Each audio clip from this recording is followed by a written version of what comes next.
प्रधानमंत्री नरेंद्र मोदी ने कल वाटर विजन @2047 इस पर अखिल भारतीय जल सम्मेलन को संबोधित किया और ये देश का पहला अखिल भारतीय जल सम्मेलन था। ये अमृतकाल के अगले 25 वर्षों की यात्रा का एक महत्वपूर्ण आयाम इसे बताते हुए प्रधानमंत्री ने अपने संबोधन में जल संरक्षण के जल भागीदारी पर जोर दिया और साथ ही प्रधानमंत्री ने ये भी कहा कि जल संरक्षण के लिए राज्य जो सामूहिक प्रयास करेंगे उससे देश के भी सामूहिक लक्ष्यों के प्राप्त करने में मदद मिलेगी। हर घर तक जल पहुंचाने, किसानों को सिंचाई के लिए पानी की पूरी सुविधा दिलाने और जल संरक्षण जैसे मसलों पर केंद्र की नरेंद्र मोदी सरकार लगातार कदम उठा रही है और तमाम योजनाएं भी चला रही है। प्रधानमंत्री नरेंद्र मोदी ने गुरुवार को वीडियो संदेश के माध्यम से जल संरक्षण के विषय पर राज्यों के मंत्रियों के प्रथम अखिल भारतीय वार्षिक सम्मेलन को संबोधित किया। सम्मेलन का विषय था वाटर विजन @2047 और इसका उद्देश्य सतत विकास और मानव विकास के लिए जल संसाधनों के दोहन के तरीकों पर चर्चा के लिए प्रमुख नीति निर्माताओं को एक साथ लाना। प्रधानमंत्री ने वाटर विजन @2047 को अमृत काल की अगले 25 वर्षों की यात्रा का एक महत्वपूर्ण आयाम करार दिया। आज भारत वाटर सिक्योरिटी पर अभूतपूर्व काम कर रहा है, अभूतपूर्व निवेश भी कर रहा है। हमारी संवैधानिक व्यवस्था में पानी का विषय राज्यों के नियंत्रण में आता है।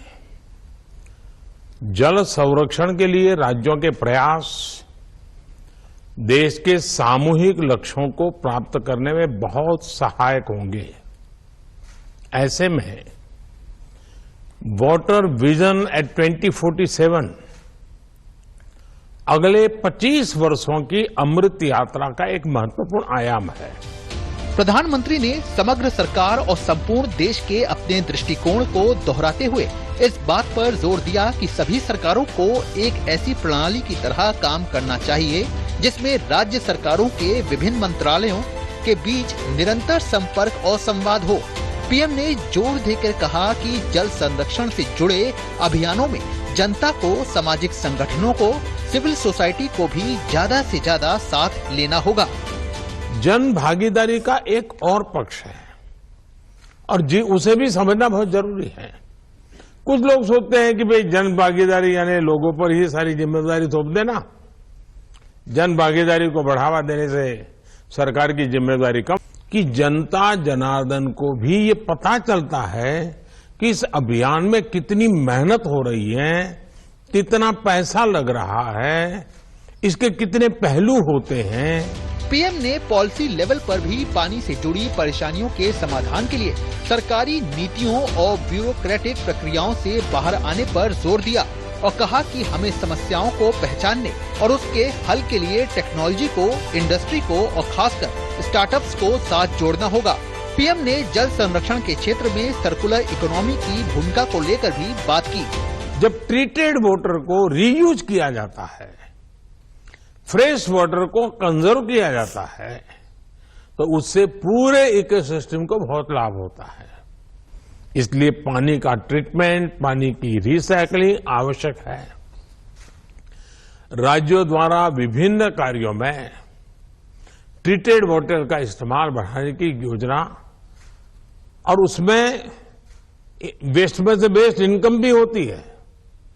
आपको लोकल नीड्स की मैपिंग करनी होगी, उस हिसाब से योजनाएं बनानी होगी। प्रधानमंत्री ने जल जीवन मिशन, प्रति बूंद अधिक फसल अभियान, नमामि गंगे मिशन, अटल भूजल संरक्षण योजना जैसी योजनाओं का जिक्र किया और बताया कि कैसे जल सुरक्षा के क्षेत्रों में भारत सरकार अभूतपूर्व काम कर रही है। प्रधानमंत्री ने जल जागरूकता महोत्सव और स्कूली पाठ्यक्रमों के जरिए युवा पीढ़ी को इस बारे में जागरूक करने पर जोर दिया। Bureau report, DD news.